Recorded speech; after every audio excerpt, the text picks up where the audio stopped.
Hey, everybody, this is Brad, I'm Doug. and this is the Doug and Brad Show.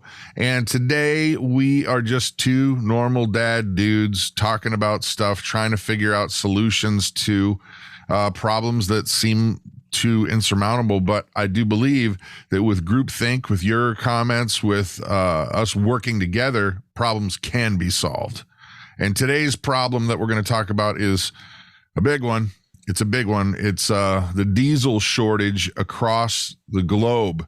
And we have personal experience in obviously North America, being from Canada and the United States.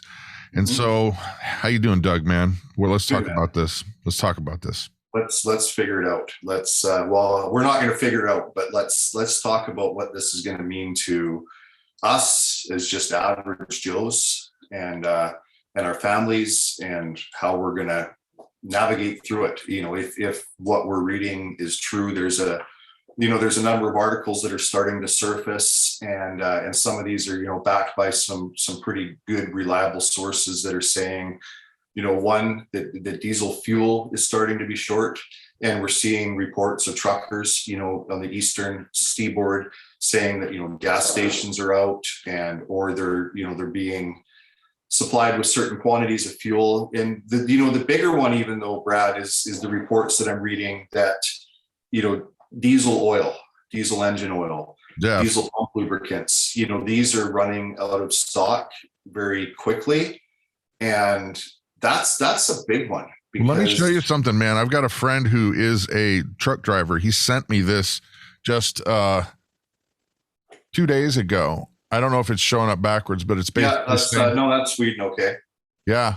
And this was just one of many of the fuel stops that he goes to. And they were recommending that if you, because we live in Wisconsin, and they were recommending, because that fuel station was in Indiana.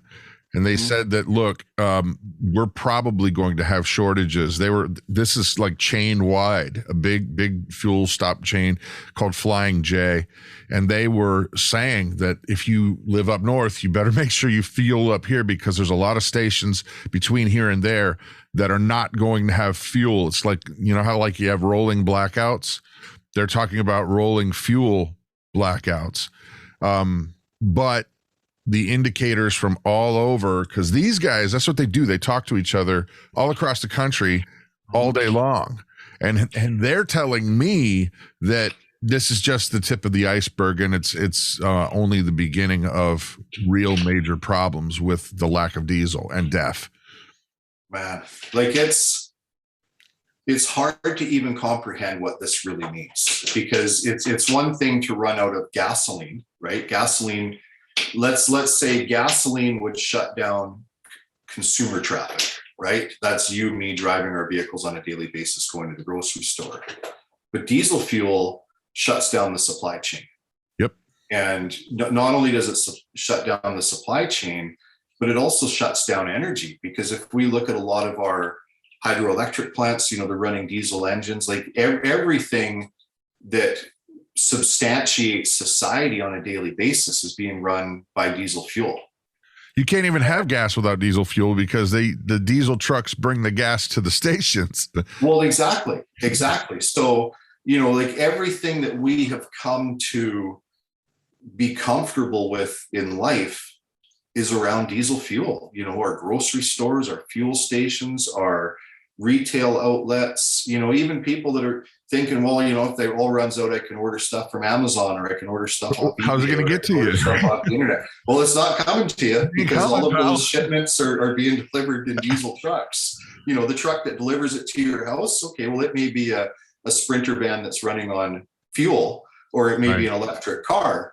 But if the transportation hubs of what's taking the bulk quantity to the different distribution centers is unable to make those deliveries, trains, rail service, becomes shut down. It literally takes down everything that substantiates, let's say, survival of life, if that and here's another thing to add to it. I know that you're kind of out west, so you don't deal with probably as much snow as a lot of the folks in the center of Canada and where we're at.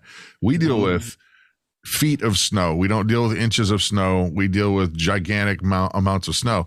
And if a shortage of diesel happened during the winter, those are the vehicles that move the snow away from everybody's driveways, houses, and roads. And you'd just be stuck in your home without, foreseeable food, or it would just be you're there literally for months. Well, you also have emergency services vehicles. Yep. Fire trucks. I was a firefighter for 15 years. Fire trucks are diesel, ambulances are run on diesel. So, not only do you have a supply chain shortage, but you've also got a safety shortage of being able to operate the vehicles that are, technically keeping us safe every day. So we need a new fleet of electric everything, right? That'll just solve it. If you get gigantic bulldozers that are electric, and geez, oh Pete, technology hasn't caught up that far yet. No, it's laughable to think that it could catch up this fast. And I actually am a proponent for cleaner electric stuff, but the problem is that the way that it's being gone about right now, it's not doable. Like we were saying, like you can't have right now a workable electric bulldozer.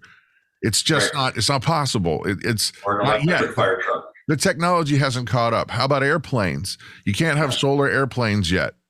It'll get there, but I think that the administrations that rule us have overstepped, and they've said we need to get from here to here, and what would normally take 25 or 30 years, we want it to happen in 5.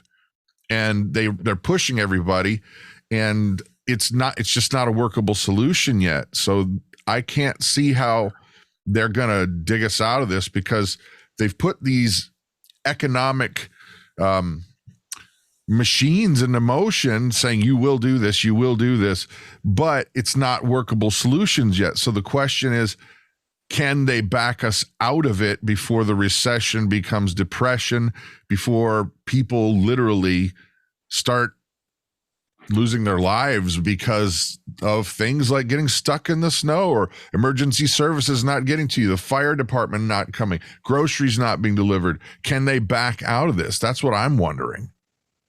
Well, and it all of a sudden turns the society into Lord of the Flies. Oh my gosh, yeah. You remember that book?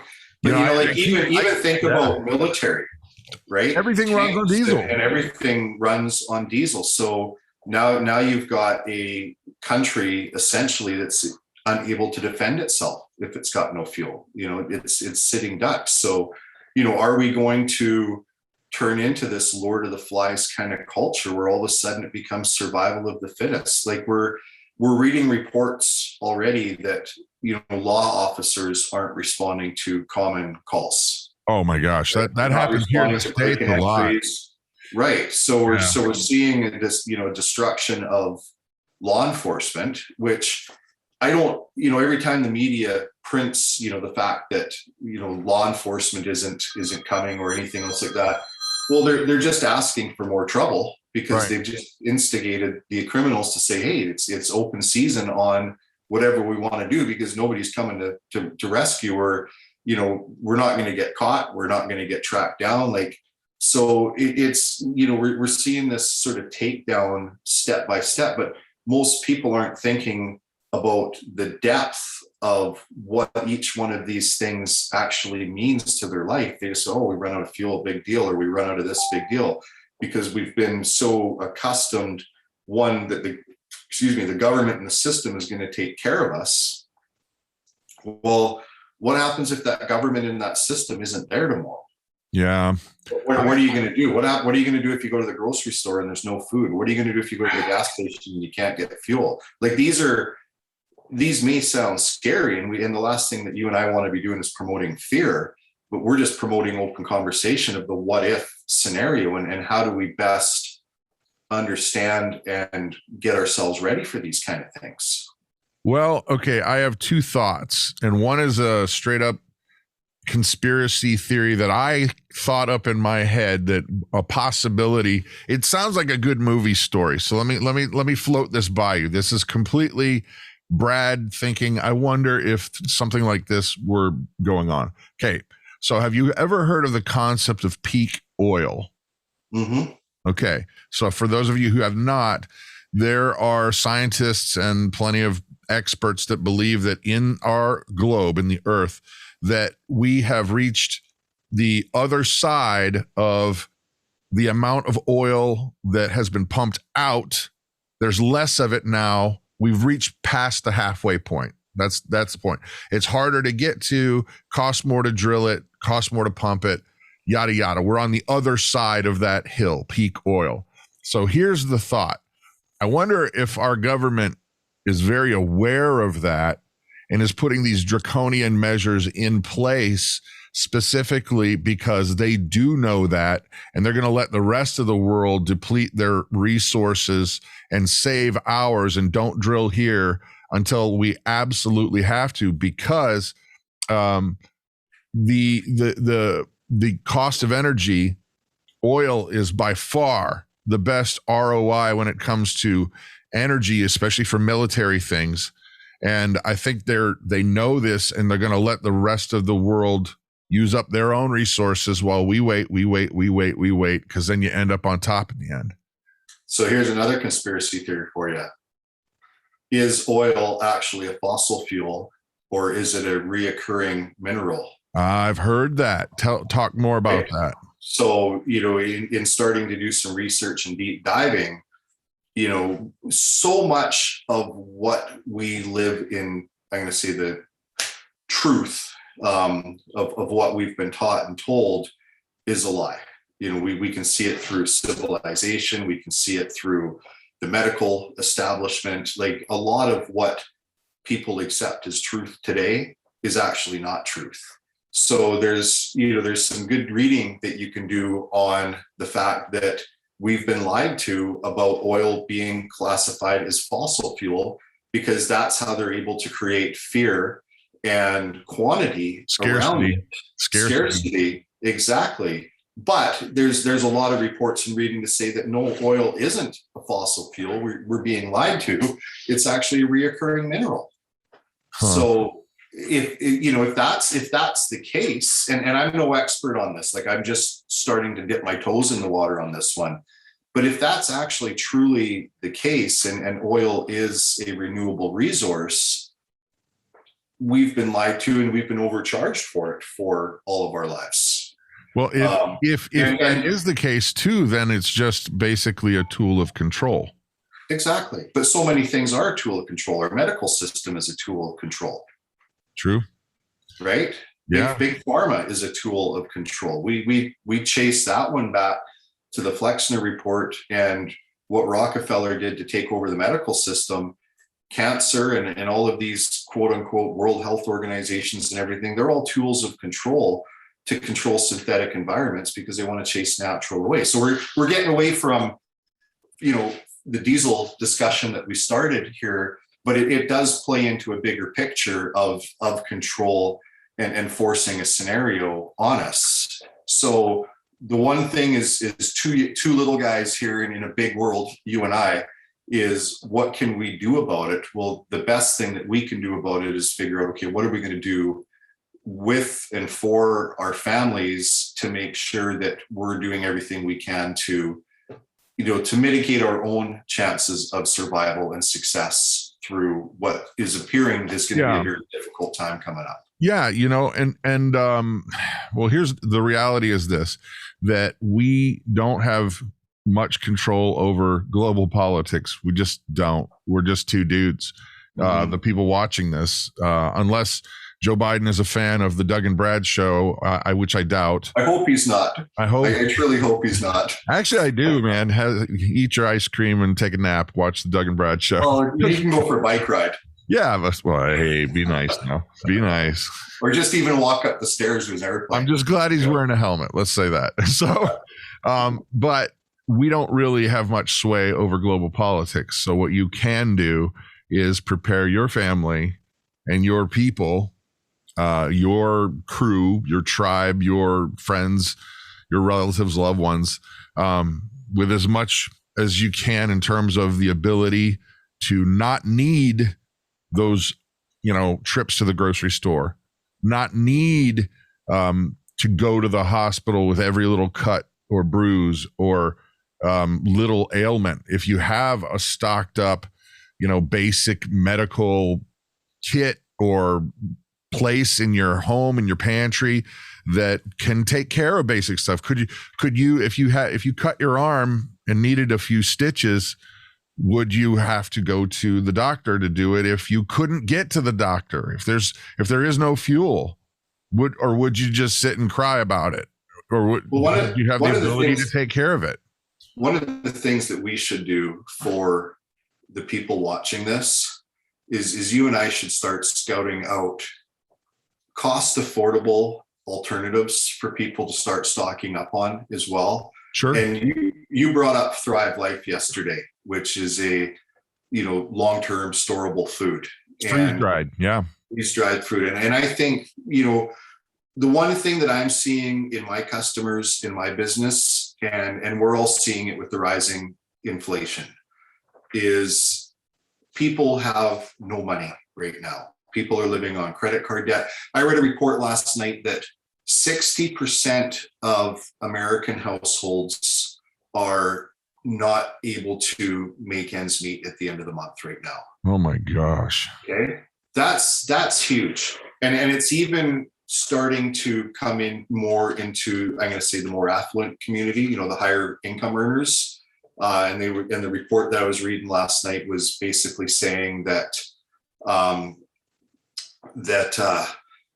people over $100,000 a year mark are starting to really feel a financial pinch as well. Huh. So when and in Canada here where I'm at, those numbers are very close to being the same. So when we look at, 3 out of 5 people, let's say, that are watching this or going to watch this are finding, financial hardships right now. Yep. And I think it's good for you and I to be able to source and find, whether it's medical kits, whether it's storable food, whether it's first aid supplies, whatever we can bring that actually offers some good savings and good value to people, I think is a good move.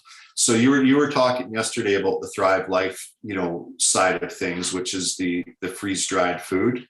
And like I say, these aren't shameless plugs that we're talking about here. These are just, if we've got an opportunity that there's something that we believe in and something that we're using for our families and can offer people savings, I think it's vitally important that we bring that forward as well. Yeah, with the freeze-dried food, one thing that was funny about it is because we've been selling it now for about 6 years. And back 6 years ago, when we didn't have all this crazy inflation and economic stuff, the big argument for people was, oh my gosh, it's so expensive. It's almost twice as much as just going and buying the food. Well, they don't say that so much anymore because it's beating inflation by a lot. And the other part of this is, what's the world going to look like in a year? I mean, will you literally have, and I'm not trying to be scary, I promise I'm not, but will you have biblical levels of inflation to where a day's wages is what buys you a loaf of bread? We're getting close. I certainly hope not. But if it is, well, the freeze-dried food that I've purchased for me and my family that's good for 30 years before you open it, I can't even imagine what it's going to look like cost-wise. And so for me, it's a no-brainer for my family because you know what? We grow a lot of stuff here. We can a lot of food. We have our own animals for a lot of things. But you know what? Pineapple doesn't grow in Wisconsin. And right. My kids love pineapple. So we've got pineapple. And we've got all kinds of things. You wouldn't believe it. But I agree with you that what we need to be doing is being, I think the word for me is proactive. Don't sit around and wait. Don't be reactionary and think, well, what can I do? So you do nothing. Mm-hmm. Buy an extra can of beans, buy an extra bag of rice. And, I know there's a lot of people that are hurting, but I would wager everybody can afford $2. Mm-hmm. And if you can't, then you probably need to cut your internet bill and save that money and go buy food instead of being watching this. That's my thought. I think every small decision that somebody can make that leads to a bigger result is what we need to be doing. Like you say, buy that extra bag of rice, buy that extra can of peas or whatever, and just start to think like if every day or every time you make a trip to the grocery store, you are able to take, let's say, $10 and just put that into the secondary pantry, let's just call it. Yeah. And it may not seem like much at a time, but it builds up, right? Yep. And before you know it, you've got 30, 60, 90 days worth of food available. Yeah. Like they're starting to ration. I was reading some interesting reports last night that they're already starting to ration certain foods in Europe. Really? Yeah. In Italy and in Spain, there's different foods, there's fuels, there's natural gas. Like they're starting to put a ration on the different elements that people are using every day. And part of that is just due to the supply chain with Russia hitting over there, let's say first. Wow. But if it's hitting it there, it's going to hit over here where we're at, right? It takes a little bit of time. But, if people think that they're shielded from this or it can't happen to us, just look at the crops in the United States right now. Yeah. Right? They're pretty much non-existent this year. So what's being served or what's being sold on the shelves today was produced on the last harvest. Well, this is a person I know personally. This is not like my brother's friends, best cousins, blah, blah, blah, told me this. This is a guy that comes to my house and I'm friends with him. He's a farmer. They're organic dairy farmers. And what usually costs them $25,000 for fertilizer year after year after year, this year he had to put a deposit down because they're not even guaranteeing that he's going to get it at all. And this was a month ago, so this already happened. I haven't seen him since, but this is what he told me, that it's over $100,000 now. But there's so where does the margin come in? Because there's no guarantee he's even going to get it. So no guarantees and no margin. So what makes business happen? And a farm is a business, right? It's the same as a retail store where a retail store buys something for $5 and sells it for $25 or $50, depending on the item. Well, if a farmer grows a field and it grows a crop and then sells that crop at a margin, right? Right. But when you're talking about a 75 or 750% increase on fertilizer. Yep. I don't know any business other than a government-run business that has 750% markup that you can just absorb, and that's only absorbing on one thing. That's fertilizer. It gets worse than that. It gets worse than that because the government comes in and says they'll put regulations on what they are allowed to sell it for. Right. So not only are they getting hosed on the incredible price markup and the no price markup, let's say not incredible because it's low. Yeah. And then the government will come in and say, okay, you can only sell that milk for X amount, or those, that beef for X amount. And then, so basically it's so short-sighted that they don't realize they're going to put these people out of business fast. Right. So not only have they got a 750% increase in fertilizer, but now they've got that increase in fuel, in oils, like everything it costs to run that farm has gone up astronomically.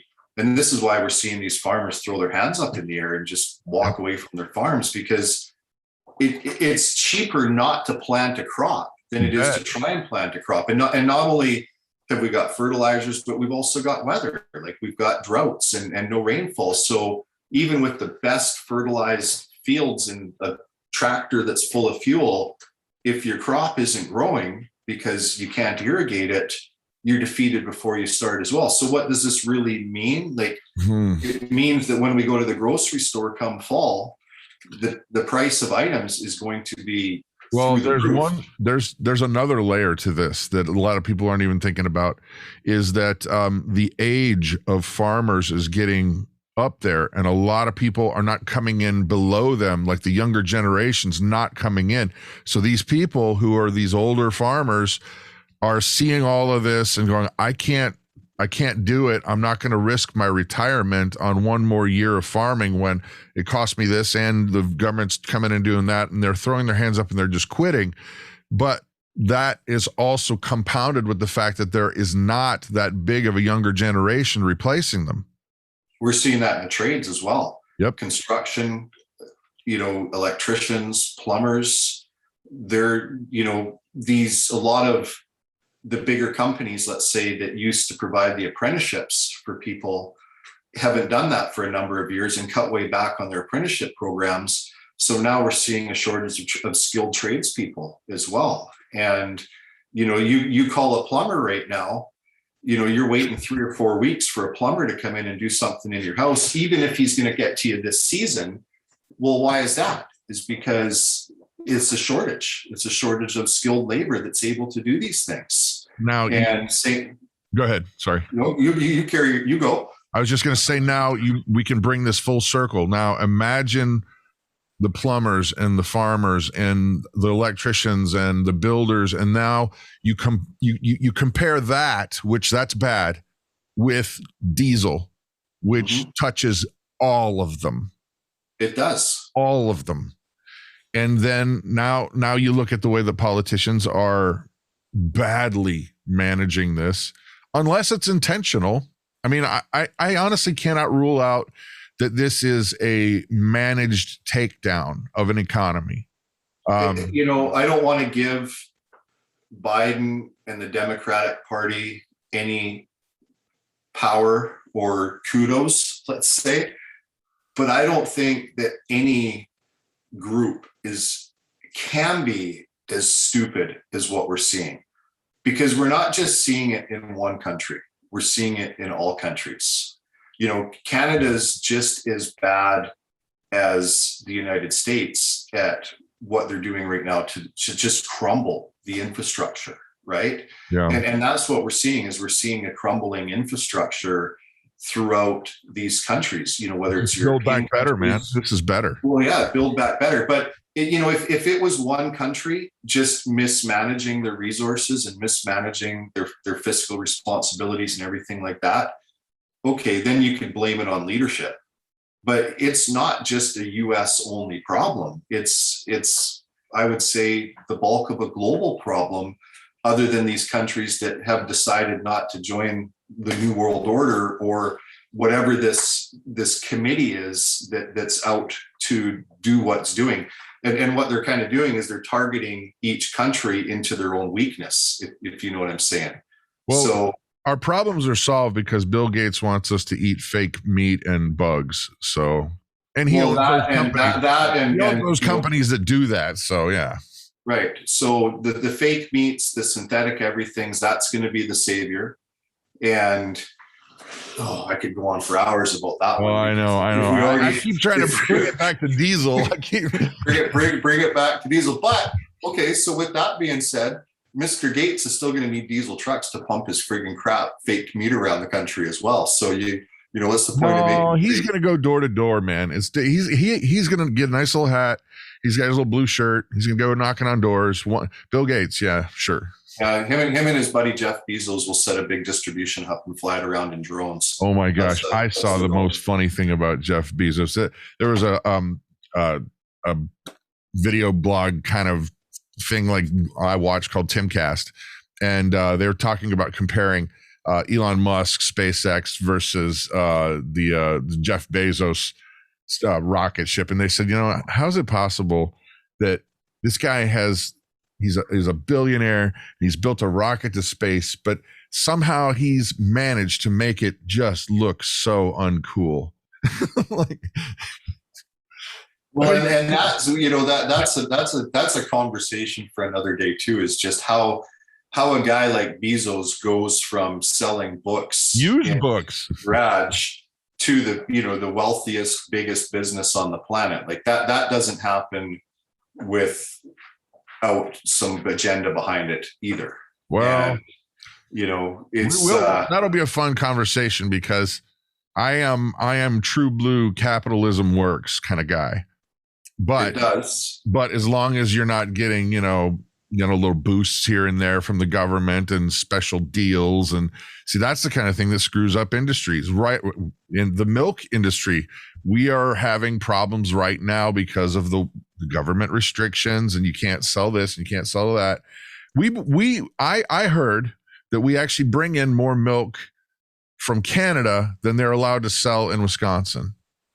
I wouldn't doubt it. And then, we get into the milk side of things, and, you get into the yields that these farmers are saddled behind or handcuffed behind. You can only produce so much, you can only produce so little. You got to dump out the excess, but if you don't fill up to your quota, you're penalized for it. Like, it's not a good time to be a farmer. No. And it's not good to be a good time to be, a society that's dependent on diesel fuel. And I hate to say it, but you know what? Prices on land and farms is going to be real cheap real soon, because but they won't turn it into farmland. They'll turn it into more housing developments. Well, and possibly. Around here, though, the nice thing is not a lot of people can take the weather, so not a lot of people want to live here. I was just in Utah a couple of weeks ago for business, and driving just outside of Salt Lake, down to Lehi and sort of through the southern area. I hadn't been down there for 2.5 years, but to see the change and the amount of actual farmland that has been converted into housing developments is just unreal. Like, I mean, I couldn't believe how fast these guys have converted this farmland to housing developments. And I'm not talking just a couple acres here. I'm talking hundreds and hundreds of acres. So if that's, and like I say, I haven't been to any other states for a couple of years just due to the world being crazy. But if that's representative of what we're seeing, we're seeing the destruction of farmland to create more housing. And as we create more housing, okay, well, what's going to feed all of these people? And now here we are talking today about diesel fuel shortages and what's coming up. So, we've got this expanding population, and then we've got an expanding need base of this population. Forget about talking about the hundreds of thousands of peoples that are coming across the border, right? That are going to put more draw on things. That's a conversation for another day as well. Yeah. But I mean, it's just like a balloon. It's going to pop. It has to, because it's been mismanaged. It's been misrun for far too long here. And unfortunately, it's, we can bring it back to lobbyists in Washington. Like, one of the things that a lot of people don't understand is they think that government is making the policy in Washington, right? So that these senators and these people that are going in and voting and making laws and this kind of stuff are doing what they're doing. But at the end of the day, it's these large corporation lobbyists that are dictating what the new laws are, what comes out for their own corporate greed. And I think, the corporation is one of the most dangerous things in America. The pharmaceutical industry, for instance, is the biggest lobbyists in Washington. They beat out everybody. And they're also one of the biggest marketers on television, news media, and everything to pump their pills and their prescriptions. They have so much power, they can force and control policy. So a lot of times we want to jump up and down, and I'm not giving any of our politicians a hall pass here for a minute, but what's happened is over the number of years is these corporations have gotten so big that they've been able to control the policy that gets passed through the government. So we want to go and we want to blame, Biden, and we want to blame whether it's the Republicans or the Democrats for the destruction of where we're at. We almost actually need to look a little bit deeper on this to realize it's actually the corporations that have put the politicians in positions that they have to make bad decisions. Money and unions, man. Money and unions, power and greed. Yep. That's why we're here today. And yes, the governments have made bad policies and, been greased through the back door to get us to where we're at today. But the whole reason we're here today is money, power, and greed. Well, and I want to speak just a quick second before we jump to solutions on just to clarify unions, because I know a lot of people that are in unions, and I don't blame you for wanting a good job. I really don't, and I do believe that there's protections there for workers. I'm talking, when I say unions and I say it in a negative way, I'm saying how they push their power around to do the lobbying, to force the hand of the government. I don't think there's anything wrong with being in a collective that says, hey, we want fair wages and we want not to get screwed over when somebody gets hurt, they get taken care of. I'm all about that. But I'm just talking about that upper level power and control. I mean, the education, the teachers unions here have so much power, and it's basically at a high level, not teachers, but at a high level, it's basically become money laundering for politicians. And it's also a business. Yeah. So if you look at the teachers unions and you look at these different unions, they're also investment firms. They're investing in real estate. They're investing in other businesses. They're investing, all of these different corporations, and a union is just a corporation, yep. right? Yeah. So if we tear it apart for a second, what is a corporation set up to do? It's to make money. Make money. And it's to make money for its shareholders, right? Yeah. So when we look at what the foundation is of everything around these corporations, ultimately, end of the day, it's set up to fail because it's going to get so big it's going to pop. And that's what we're seeing right now. Is we've just seen the corporate control of everything take it to a level, and not like our government is supposed to be in place to protect us, right? If we go back to the American Constitution, or the Bill of Rights for us here in Canada, and I think that the Constitution of America is probably the most masterful, other than the Bible, one of the most masterful written documents ever, because the people that created and wrote the Constitution knew that mankind could be manipulated. Yep. And they tried to put all of the checks and balances in place to make sure that they knew what the heart of man was, and they knew how mankind could be corrupted and manipulated, and they put checks and balances in there to make sure that wouldn't happen, right? But it still did. But it still did. But what it did is it happened through the corporation and through corporate greed. So you got these wise assholes, let's say, that knew how to kind of spin it through the back door, and that's what they've done. Like our governments, either our government of Canada or government of the United States, they were elected to serve and protect us, just like our law enforcement is to serve and protect us and do what's best for the people. Unfortunately, it's that corporate greed that's leaked into this over the course of, I'd really say, the last 100 years, right? Yeah. And this is where we're at today, is because of greed and corporations and everything else, and the government not doing what it was supposed to do. So as a result of it, we're going to see a collapse. We're going to see what happened in Rome. We're going to see what happened in Egypt. Like, if this isn't a new book that's being written here. Right. Right. And everybody thinks, oh, what's happening right now in the world? It's all new. It's all fresh. Well, this has happened historically over and over and over again. Society gets too big. It gets too greedy. It gets too controlling, and then it crumbles. Then it restarts, builds up. And as we know, mankind is just going to continue to revolve around the same premise as they were before, and create destruction. Well, so that leads us to solutions, because again, we don't really have a whole lot to do with the way the entire globe is run and is going to work. So you got to look out for your family and your friends and your crew. So my recommendation would be learn to grow as much as you possibly can. Even if you live in an apartment, there are definitely ways. We've got videos on the Big Family Homestead channel, tons of different ways you can grow lots of food in buckets. So if you have even access to light coming through a window, you can grow food in buckets. Here's another one that you don't even need light to grow nutritious food, believe it or not. You can actually do sprouts. Definitely you can sprout all kinds of different seeds. In a seed, believe it or not, it has all of the nutrients and energy it needs to come to a complete harvestable sprout without even light. You just gotta, there's ways to do it, and you can put it on trays. We used to grow it a lot of wheatgrass. We used to grow all kinds of different seeds and sprouts for our chickens, and you can eat them like a salad. They're super nutritious, and they're actually not bad tasting. You can set up those anywhere. You don't need land to do it. You don't even need sunlight. Learn how to grow as much food as you can, because times are coming that you're going to wish you did. And I'd recommend anybody coming over and checking over the Big Family Homestead channel.